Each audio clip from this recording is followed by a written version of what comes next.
In today's video, I will walk you through how to delete large attachments in Gmail.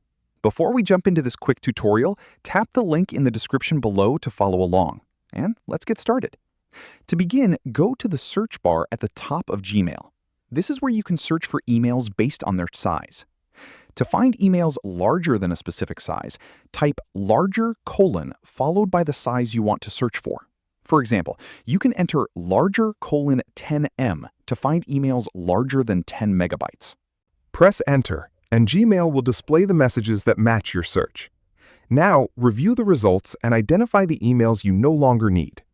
If you want to delete several messages at once, select all of the emails you no longer need.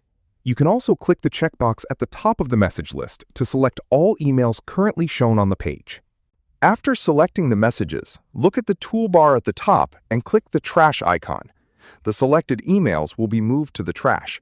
You can also combine the size search with other Gmail search options. For example, you can search for large emails from a particular sender or messages that are older than a certain period.